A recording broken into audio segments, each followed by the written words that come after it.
Hi, everybody. Oops.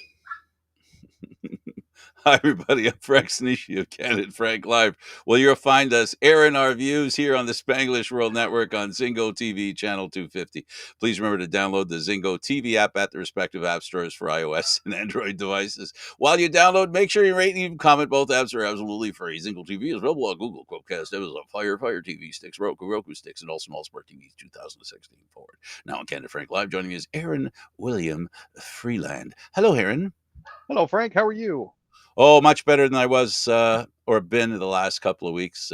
But am fighting the challenge of making changes around the back 40. I got a barbecue deck that is really giving me a hard time. But let's talk about more pressing issues.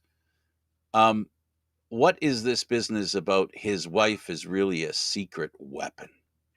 Oh, this is very interesting. I don't know if you've been watching regular TV as of late, but the Conservative Party of Canada recently put in a $3 million ad buy, and it struck me as rather interesting the way that they're approaching this ad buy. In light of Justin Trudeau and Sophie Gregoire's Trudeau's announcement that they are separating, the ads that the CPC are currently putting out seem to stress uh, family and how much of a family man Pierre Poilievre is, and putting his spouse dead center. Oh, that's sweet. Yeah, I think it's absolutely fantastic that they're capitalizing on Well, it's events nice going on now within the that they Conservative. love each other. Well, at least they're trying to show that they love each other. Well, Uh, Aaron, that's what happens. When the neighbors have problems in their marriage, sometimes it's kind of contagious. And then other times it gives you a rallying cry to get behind. And apparently the Poliviers have decided the rallying cry is what they'll choose. Nah, come on, we're just kidding here. Um, as far as families and the way that used to matter, it definitely doesn't matter as much now as it did in the past.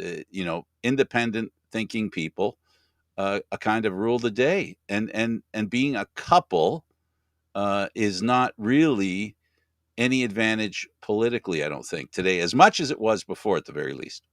well, I think it's also interesting that they're dropping an ad like this, attempting to weaponize his family against Trudeau when the election writ isn't due to drop for another 2 years, if memory serves. Or We sooner. won't actually be getting into election season until 2025. So, I just find the timing of this a little bit curious. And personally, as someone who has in the past contributed to the progressive Conservative Party of Canada, I think I might ask for my money back had I already contributed, because this There just you seems go. like frivolous waste. Anyways, Let's that's talk just about the BC port strike. sure. So they have finally released some of the details when it comes to the BC port strike here. It's a 4-year agreement that ended pretty much labor uncertainty in BC's busy portlands. It includes pay raises, retirement bonuses, and a maintenance work deal. The Canadian Industry Relations Board is highlighting how the two sides finally got together following a months-long dispute which ended with a disruptive 13-day strikes. One of the sticking points that was finally resolved was a commitment by employers to train workers to perform maintenance on new equipment instead of contracting out to third parties. So that's a good thing. Kayakers fishing for bass in Nova Scotia Oh, this really was an can interesting reel one. it in. Okay, most definitely. This is one of those stories that has teeth. This particular kayaker was out there looking for bass uh, in a place where he normally fishes. He's normally fishing in the Minas Basin. He actually managed to snag himself a juvenile great white shark. So imagine your surprise when you think you're pulling in a rather big bass, but no, turns out it's about this 7 foot long fish. In Quebec, the Quebec Superior Court can hear a case calling on removal of the Governor General due to a lack of French. Yeah, so there was some controversy over the recent appointment of Governor General Mary Simone. Uh, Quebec Superior Court apparently has the jurisdiction to hear a case calling on her to be removed from her post because she cannot speak French, according to a Quebec Superior Court judge. The Attorney General of Canada has tried to argue that only the federal court can look into such a case, but Judge Catherine Pichet has rejected the claim. The court challenge, which was filed in Quebec Superior Court last summer, argues that Simone, who took over as the Crown's representative in 2021, cannot hold the position because she does not speak French, one of the country's official languages. Um, I mean, Simone was educated in a federal day school in Quebec's Nunavut region and says she was not given the opportunity to learn French as a child. She has promised to try to learn in her position as Governor General, but the parties who are advancing this case are claiming that she hasn't made sufficient effort. Governor General of Canada or Correct. Quebec? Governor General of Canada. So that's a federal position? That is correct. I, So a province can decide who gets a federal position? it sounds like a bit of overreach on the part of Judge Catherine Pichet, but I'm not a legal expert, so Well, I think this slides in right next to the notwithstanding clause.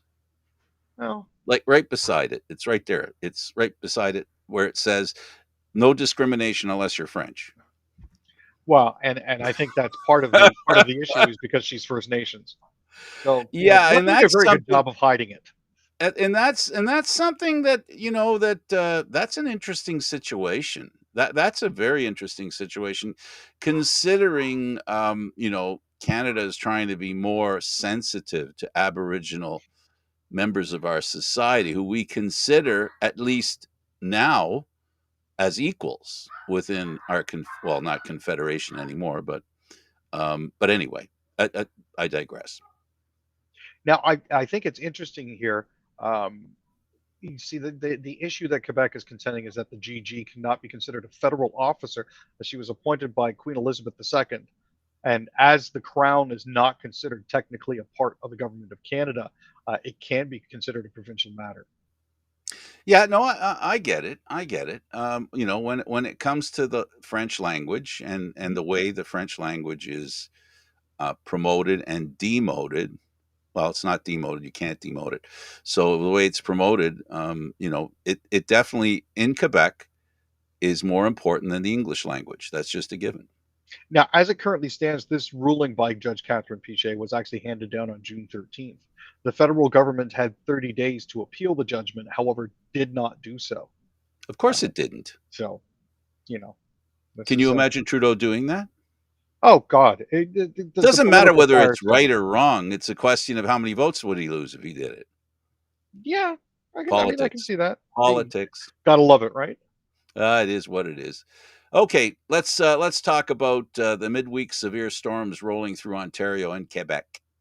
Yeah, so I don't know if anybody of you noticed it, how much rain we've been getting lately. Hmm. But Wednesday in the afternoon, in the evening, we're actually supposed to get hit through most of northeastern Ontario. Sudbury and surrounding townships in the greater Sudbury area will be the bullseye for those particular storms. Motorists along Highway 1 should be aware of slower driving conditions. Thursday, that's going to move towards southern Ontario and Quebec, and that's in the afternoon and the evening. Um, this is supposed to sweep through uh, Timmins, New Liskeard, and Val d'Or, heading down towards the Ottawa Valley, and then sweeping into Quebec that way. Uh, for the most part, it's kind of skipped us. We've gotten a taste of it, but not really the most of it. So, Absolutely. Greenbelt removals picked by housing minister's top staffer at developer's behest, so says the auditor. this is the Auditor General's report that actually I've been waiting for some time here. Um, now, the Ontario Auditor General said much of the land that was removed from the Greenbelt was removed based on suggestions from land developers with access to the housing minister's chief of staff. So, about 92% of the land removed from Ontario's Greenbelt last year was made up of 5 sites that had been proposed to Ryan Amato, who is Housing Minister Steve Clark's chief of staff, by 2 developers who sat with him at an industry dinner in September 2022. Um, so, there was a question here of whether there was any impropriety on the part of the developers approaching the chief of staff of the land development committee to propose, hey, these might be the sites that you might want to look at delisting from the green belt. It's kind of fishy. Mm. So, greenbelt, for those of you who don't know, is area protected or considered, you know, forestry or natural wildlife, all that lovely stuff in there. And then all of a sudden, somebody says, "Let's build some houses there." And Um,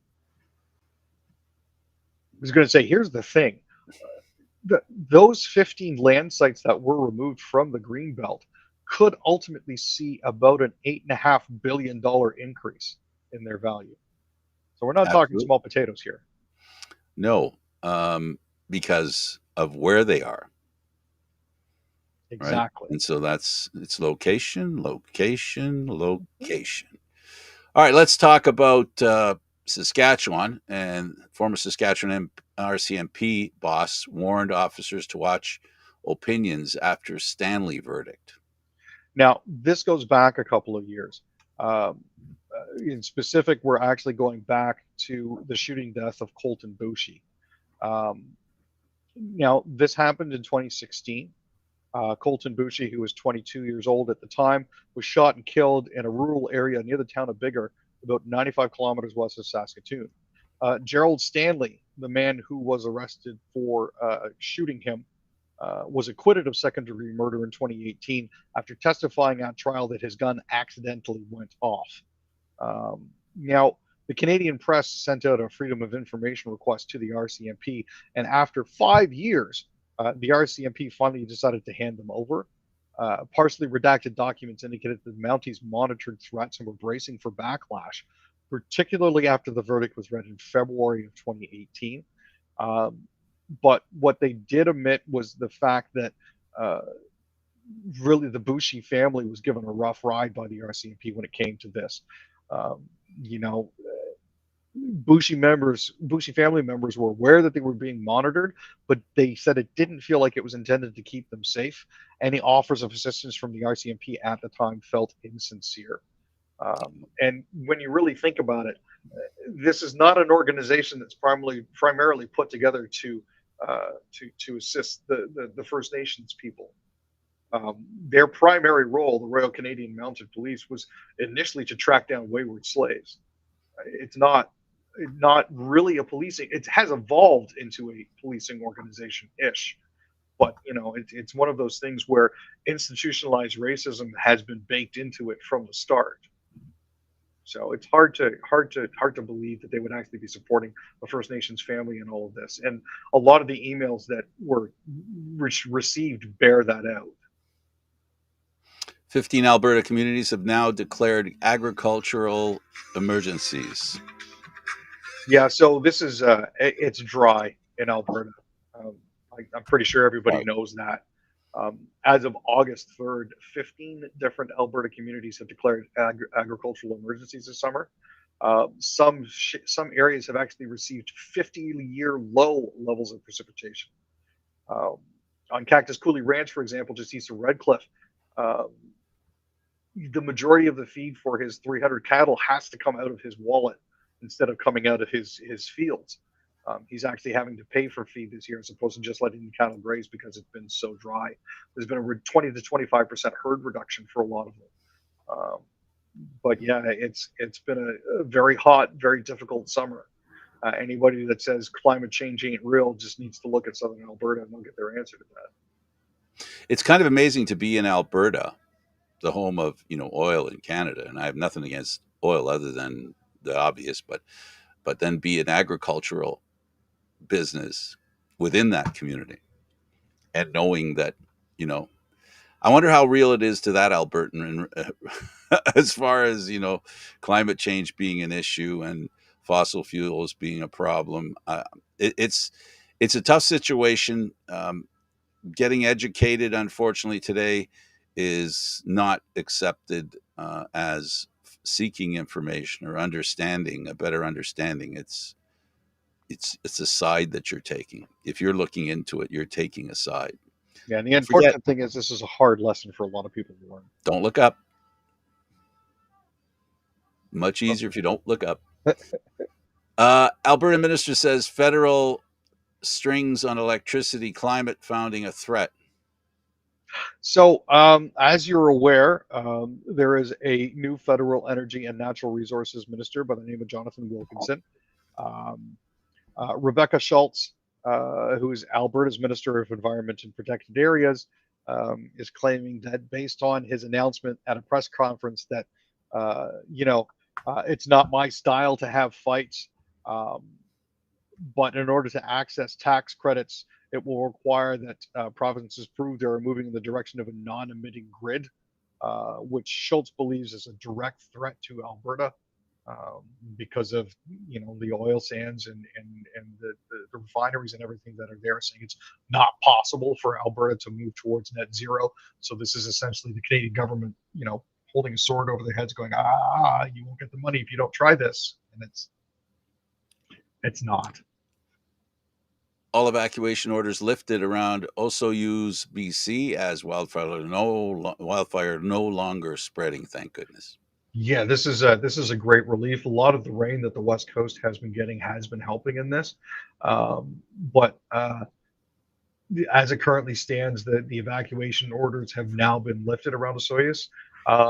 The regional district of Okanagan's Similkameen has rescinded its state of a local emergency, uh, and this was for the Eagle Bluff wildfire just west of Osoyoos. So, more than 130 properties in and around that community have been evacuated since the fire jumped the border in July. But BC Wildfire says the blaze is no longer likely to spread. Whether it's a combination of weather, terrain, and nothing left to burn, we may not necessarily know. But um, there are currently still over 400 active fires burning in BC. Uh, but at least in this particular case here, people are able to go back to their homes. Well, here we go. Who's in? Who might be out? 8 candidates have qualified for the first Republican debate, and that, of course, is Vice President Pence, one of the recent ones to qualify. It's going to be interesting if Trump bothers to show up. Well, I mean, it'll definitely be interesting for sure. It is going to be August 23rd for the debate.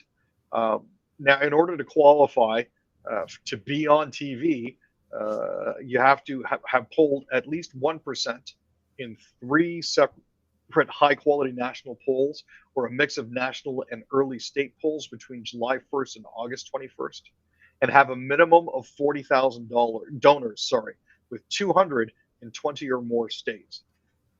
So yeah, Trump's qualified. DeSantis has qualified, but he's been losing steam. He's even fired a bunch of people just over the fact that he's been having finance He's issues. resetting his campaign. It's brutal. Tim Scott, Did you he's did 21 million bucks. did you hear what he said? That if we get in power, we'll slit their throats.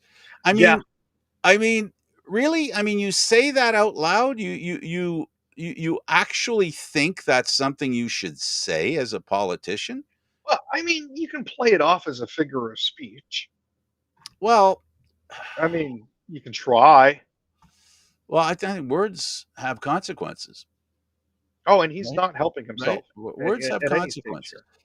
here. I think at some point, if something really bad happens, which many of the pundits are predicting, every many of them are suggesting that this is something bad's going to happen because Trump's going to push until something bad happens because he thinks maybe possibly he's right, maybe not, that if something really bad happens, it's to his advantage. It's he's chaos. He's chaos incarnate. Yeah. As crazy as the world can be, the crazier he makes it, the more he looks like he belongs in this world. You know. Now, for those of us that like to have adult conversations, and if you've had a teenager, you know who Trump is, because that's who Trump is. He's that 13-year-old obstinate, spoiled little brat that gets told whatever he wants he's going to get, and he knows that if he complains loud enough and he makes enough noise, the parents are going to say, oh, what the hell, go ahead, go here's the money to go get a new bicycle. That other bicycle sucks. I get it. Okay. When did we buy that other bike? About 6 weeks ago. Oh, okay. All right. Go ahead, get another bike.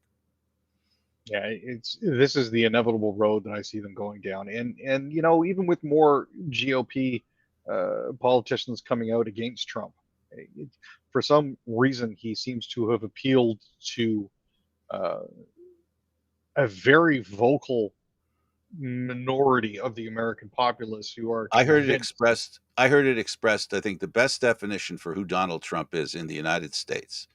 He is the middle finger to politics and to the country. He is the middle finger. That's what he is. And a lot of people who are angry and bitter about the way things are in their country, being the US, that middle finger speaks to them. Anger, bitterness, complaints. If you have them, Trump's your guy. And you know what, Aaron? As long as we don't create a world where we give opportunity to everyone, treat everybody as fairly as we can, show no bias, all these things that I've mentioned are aspirational.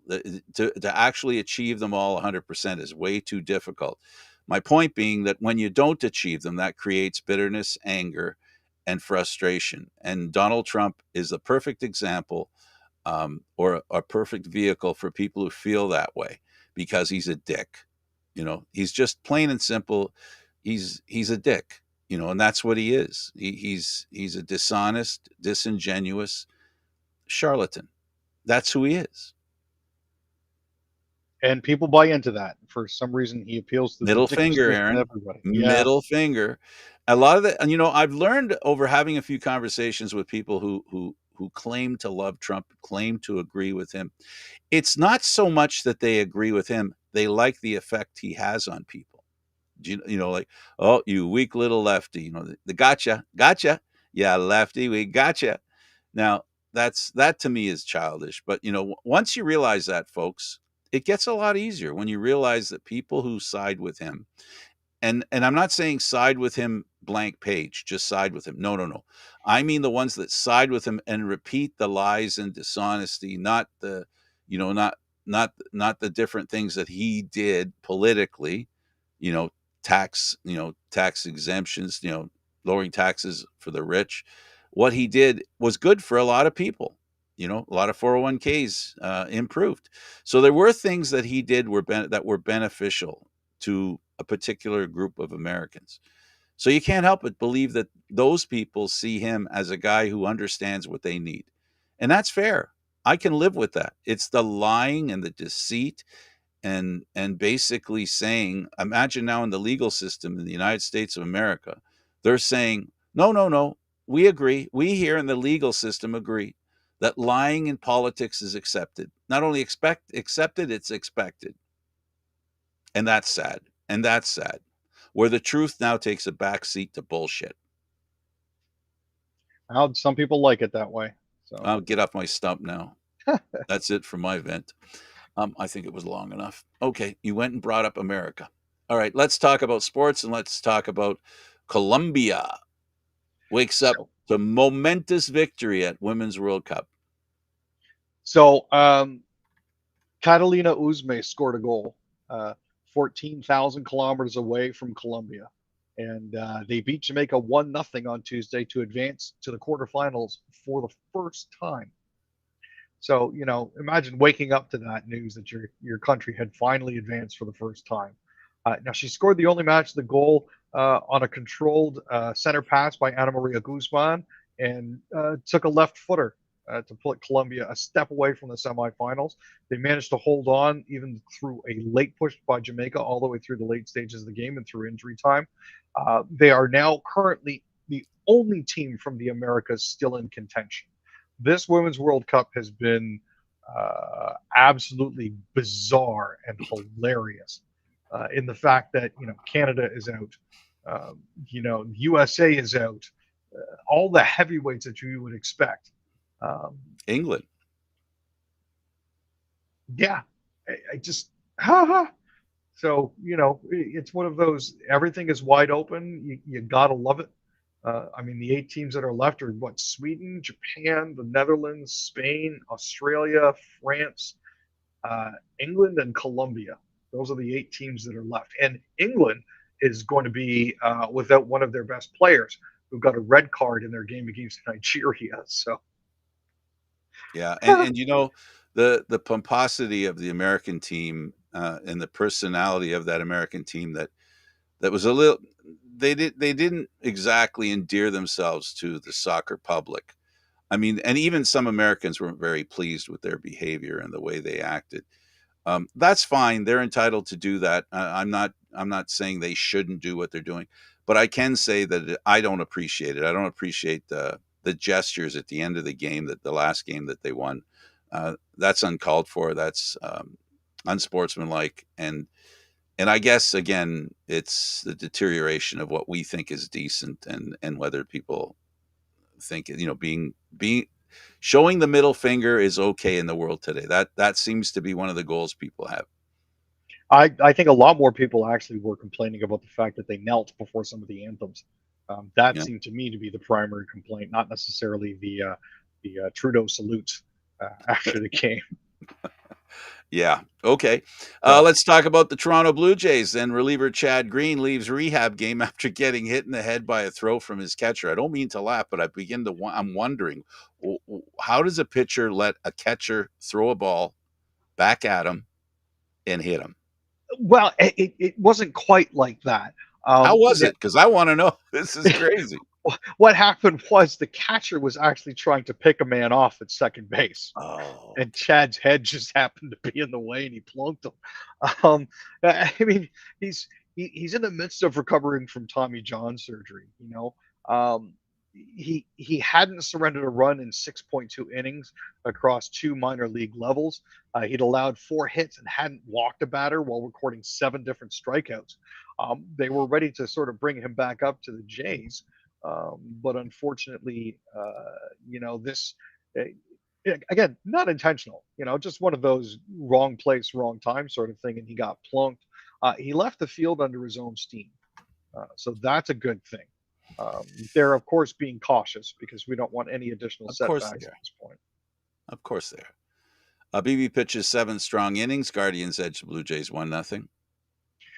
So this was unfortunate for the Jays. They had all sorts of chances with runners in position, and a whole bunch of, they loaded the bases at one point, but still couldn't manage to get it done. Tanner Bibby pitched 7 innings, and Ramon Laureano drove in the game's only run in his Cleveland debut. Funnily enough, giving the Guardians a 1-0 win over the Blue Jays on Tuesday.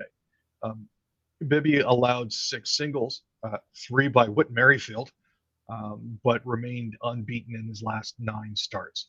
So this is kind of cool. Laureano got claimed off waivers on Monday from Oakland. Hit an RBI double in the second inning off Yusei Kikuchi, who gave up only 3 hits in 7 innings. But again, the Jays' problem is absolutely zero run support. Now, it hasn't all been doom and gloom. The Jays are Mm, currently 14-5 on the road since June 20th, so it's not the end of the world. But it would be nice to see them drive a man in.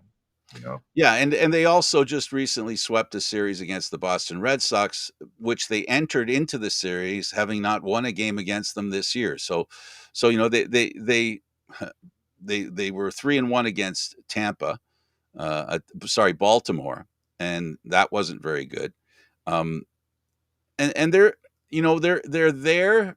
Uh, we all remember Seattle, and right now Seattle's the team that's behind them, challenging for that that final wild card, which the Jays are sitting in.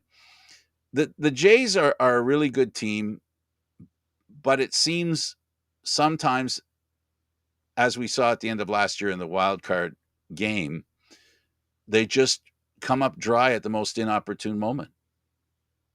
yeah, and it seems like there's nothing that they can do to stop that.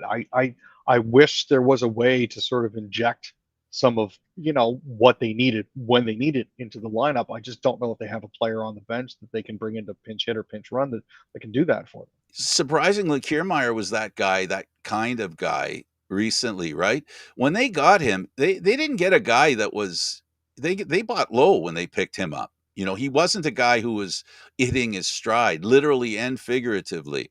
He has really become a really good player on the Blue Jays, and now he's out with a cut on his arm. And then you have Ryu, who, like it seems, Green can't get out of their own way. He got hit by a So Kiermaier needed 8 stitches on his right elbow, on his right forearm. He managed to cut himself on one of the fences in the back of the outfield at Fenway there. Um, it's a weird spot. He can't really bend or extend his arm, and if he does, it's going to reopen it. There's nothing structural going on there. This was confirmed by John Schneider. The Jays, in the meantime, have recalled outfielder Nathan Lukes from AAA Buffalo. Now, the other part of this, which was just a weird, weird play in general, um, he got cracked off the right knee by a liner, a comebacker. Still managed to retrieve the ball and make the throw to first to get the out before collapsing. Now, there was some concern there, but it looks like it's just going to be a contusion. Uh, John Snyder said, I can't repeat what I said when I saw him go down, but you know, one of those things. Oh, that's terrible, isn't it? Yeah. All right, let's talk about the Canadian Football League. The Riders beat the Red Blacks 26-24. Any comment on that game?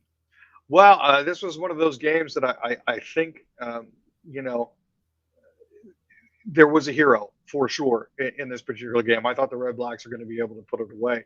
Um, but Brett Lowther actually managed to hit a 54-yard field goal as time ran out for them to win the game 26-24.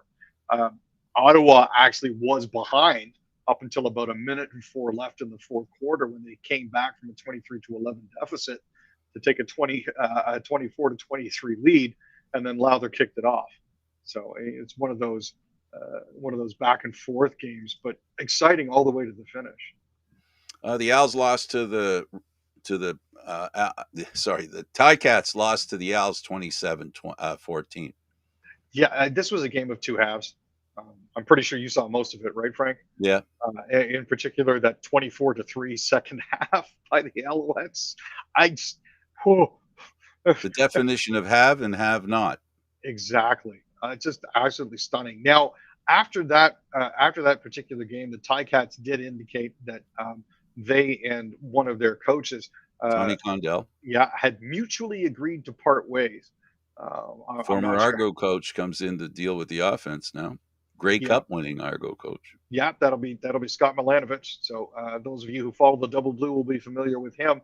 It'll be interesting to see what direction he takes the Ticats into. So 2 4-yard passes in the first two downs. 3rd and 2. and one of those is going to be a sidearm. The Stomps and the Argo streak. The Stamps and the Argo streak at 7 with a 20-7 win. This was ugly. It was an ugly game by the Argos. If it could go wrong, it did go wrong.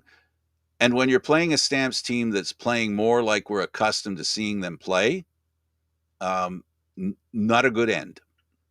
No, it's one of those games where they looked like they were on the cusp of actually scoring, but then couldn't actually put it together. Genuinely frustrating to watch. Calgary did have a season high 168 yards, um, with Dedrick Mills accounting for 137 yards on 27 carries. But it's one of those things where it's like I don't know what this team needs to do to actually beat Calgary. Well, I think it's pretty safe to say you're going to play 18 games in a season there, and I doubt you're going to go 18-0. That's fair.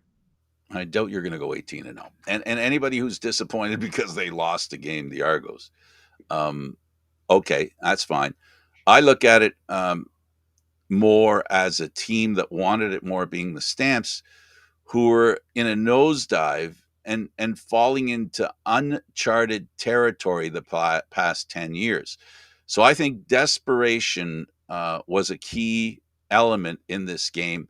The Stamps played with not caution abandon, but they with dedication to a system, and they executed perfectly. And that, when you look at the percentage of throws and catches by the mayor, you realize that they were on their game, and that, not to take anything away from Calgary, because we shouldn't do that. They played really well. The Argos did play terribly, caught a bad break with an injury to their quarterback, and I've talked for years that any team that loses a quarterback in the Canadian Football League, it seems they crash and burn immediately. So we'll see where this takes the Argos, and if Dukes can be the kind of quarterback that can at least give the team a chance to win. That's what they need from Dukes. They don't need him to be their leader. They don't need him to be the best quarterback in the Canadian Football League. They just need him not to lose the game. That's the new version of the backup quarterback normally in the Canadian Football League, and that's what Dukes is doing right now. He's the backup starter for the Toronto Argonauts. So it'll be interesting. Now, according to reports that I saw today, Kelly did participate in practice, so he is a possible for Sunday. So, at least we know that Dukes will be ready to go. Um, but yeah, this is one of those situations where he doesn't have to win the game himself. The Argonauts are going to have to rely on their defense to potentially score some points for them as well, which they are capable of doing. We just haven't seen a lot of it this season because Kelly's been lights out on the offensive side.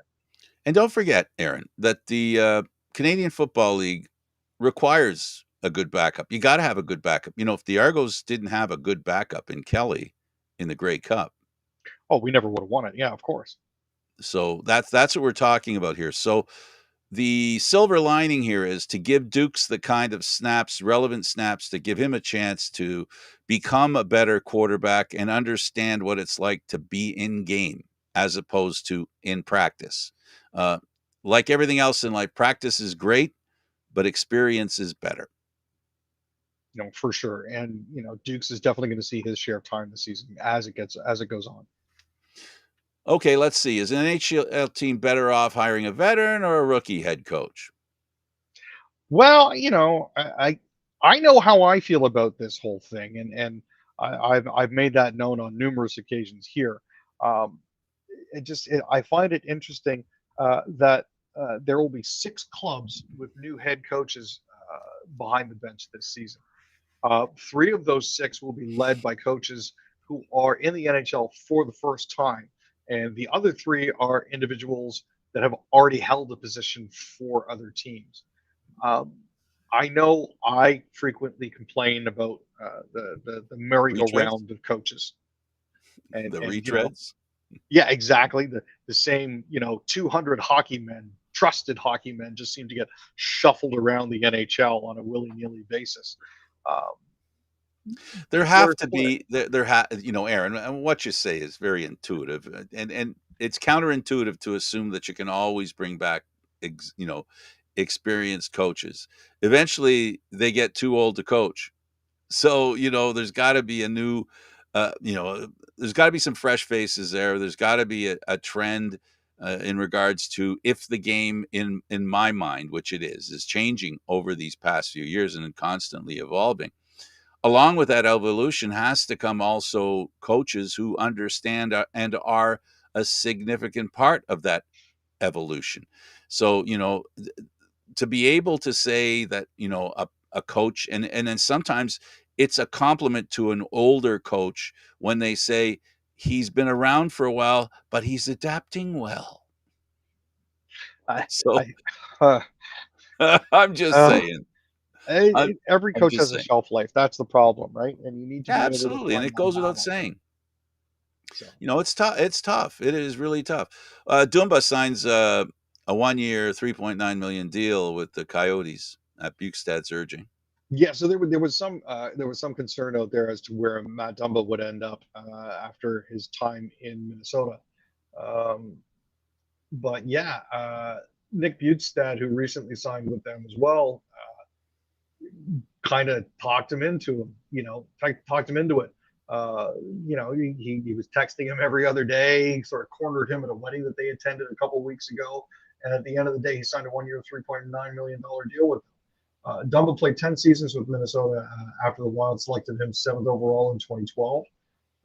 He had a 50-point season while playing all 82 games in 2017-18 and has scored 20 points at least 7 times. So he's a very consistent defenseman. He will give you what you need. He's a grit player, but at this point, it looks like he's going to be filling out a top 4 spot in with the Coyotes, along with Sean Durzi. Now, Arizona has also added Alex Kerfoot, Jason Zucker, and brought back Bugstad as a franchise as they're in their third year basically of rebuilding. So it'll be interesting to see where they go with the retool. Absolutely. Washington Capitals sign a power forward Tom Wilson to a 7-year extension for 45.5 million. That's 6.5 million a year. Yeah. This is one of those things where a lot of people were waiting on when this would happen. So, there's a lot of talk going around about intangibles, but really the bottom line is the dude is an a-hole. And sometimes you need one of those people on your bench in order to win, in the same sort of sense that, occasionally you need a guy like Brad Marchand, an absolute rat on your team in order to win. Or a guy like Well, Kucherov, who's deadly with the stick and doesn't care about other people's spines. It's all on what you need at the time. it's all part of the game, and the question is, as long as you can stay out of the penalty box, it has a there is a benefit. On the other hand, then you've got the Pittsburgh Penguins under Kyle Dubas looking to create the core four in Pittsburgh. This was a big trade, my dude. This was just one of those where you couldn't help but drop your jaw at what was actually happening. So Dubas got Eric Carlson in a massive three-way deal with the Sharks and the Montreal Canadiens. Pittsburgh sent a 2024 first-round pick, Michael Granlund, and defenseman Jan Rudit to San Jose, and goaltender Casey DeSmith, defenseman Jeff Petrie, and a 2025 second-round pick and prospect Nathan Legare to Montreal as part of the deal.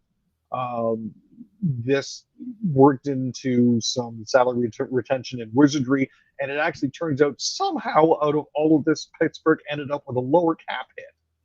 So, that gives them a little room for something else. And I'm just sitting here thinking to myself, just Dubas starts them. I mean, they got Rem Pitlick in the deal, who's not a bad player, Dylan Hamaliak, and a 2026 third round pick. The Sharks got Mike Hoffman from the Canadiens as well on the way back across the deal.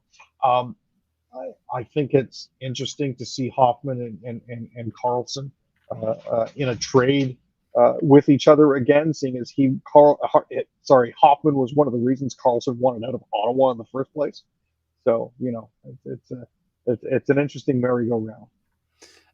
Yes, it is. Let's talk about the Edmonton Oilers, and they hire former McDavid agent Jeff Jackson as team CEO.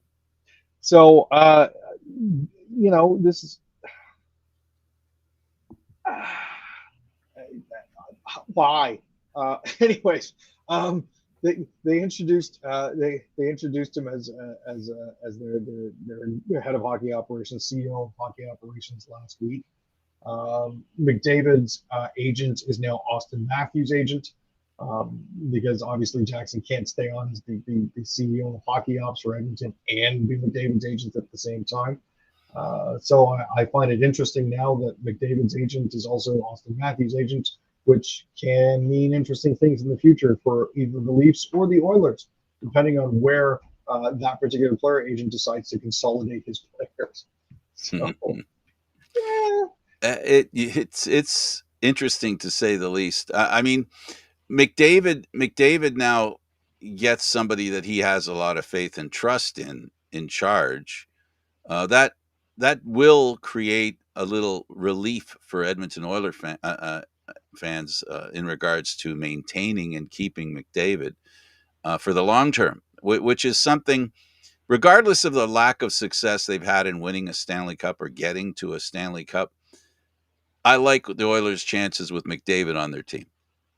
Oh, regardless, he's going to make any team better, and realistically speaking here, with having a former agent take over as a general manager, I think Edmonton sort of took a cue from the Maple Leafs hiring Kyle Dubas, because he used to be a player manager as well. And you can see, based on the trades that Dubas has made, he knows how to talk to other general managers. I think the Oilers are hoping, by the same token, that Jeff Jackson is going to be able to talk to other general managers as well. Because you have to build relationships with all of these general managers, especially if you've got players that need a place to play. So I understand it from a strategic perspective. I'm just hoping that it doesn't backfire on them, and I do hope they are able to retain him. Unless Moldiver sees something different in Toronto and decides that he wants to move his star there instead with Austin. Uh, yeah, okay. Winnipeg Jets signed free agent forward Rasmus Kupari. So this is a 2-year deal with an average annual value of $1 million. Uh, he was a role player with the Los Angeles Kings last season. He recorded 3 goals and 12 assists. He also played 11 games with the Ontario Reign, scoring 5 goals and 4 assists. He's been in their system since he was drafted in the first round, 20th overall in 2018. Over the course of his NHL career, he's had 9 goals and 20 assists. Now he's a bigger body. He's a 6'2", 200 pounder. He won gold with Finland at the 2019 World Junior Hockey Championships in Vancouver. It's an interesting signing for them. It gives them a little bit of size on forward, and we'll see.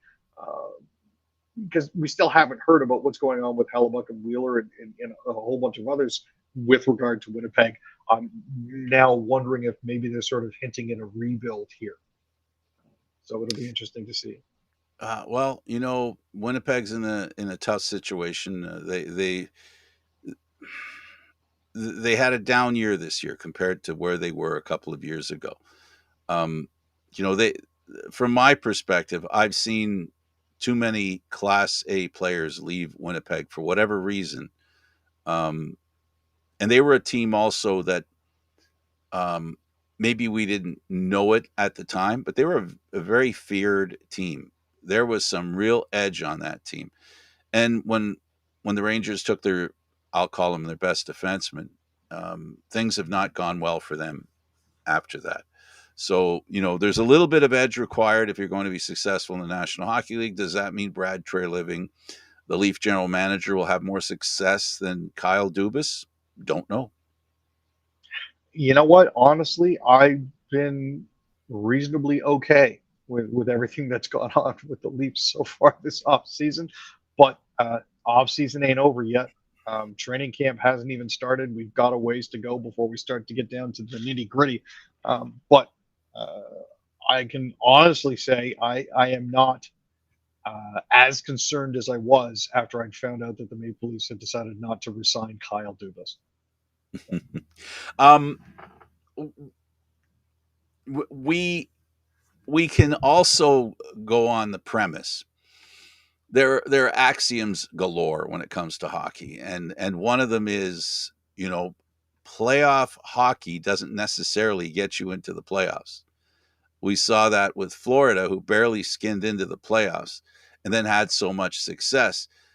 This, I think, is the knife's edge that Brad Treliving and the Toronto Maple Leafs are putting themselves in, right?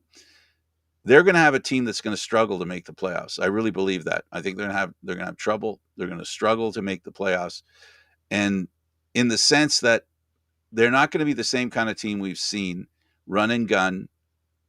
Offense they can out offense any other team.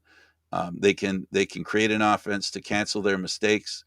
They're going to be more of a playoff type team. We're going to see more grinding, more hitting, more physicality. But that also means that you're going to end up having games where the talent you lack will. And I know that's kind of hard for me to say out loud when it comes to the Maple Leafs. But when I talk about talent, I'm talking about depth. I'm not saying do the Leafs have no talent? No, that's not what I'm saying.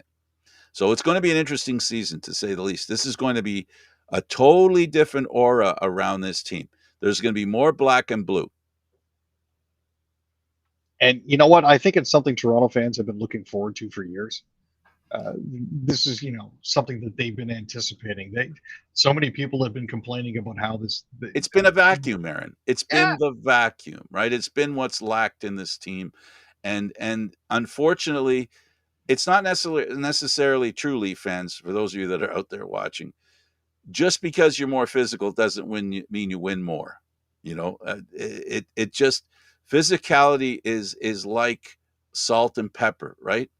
It accentuates the dinner. It doesn't make the dinner. And as long as you keep that in perspective and you understand that that's the way, you still got to score and play good defense to win. Yeah, and that's the entire thing that I think people tend to forget. They want a team of baggage smashers is what a lot of people do. Well, Uh, that's one way to take out your frustrations with losing, Aaron. oh well, for sure, I understand that, but at the same time, Yeah. Well, we'll let that be the last word. Thanks for doing this, Aaron. glad to be here, Frank. He's Aaron William Freeland. I'm Candid Frank Stanisci. Thank you for watching Candid Frank Live, airing Mondays, Wednesdays at 6 p.m. Eastern Standard Time. This show can also be heard on the Spanglish World Radio Network. For Candid Frank Live, other news, entertainment, and sports programming we offer, please check out SpanglishWorld.ca.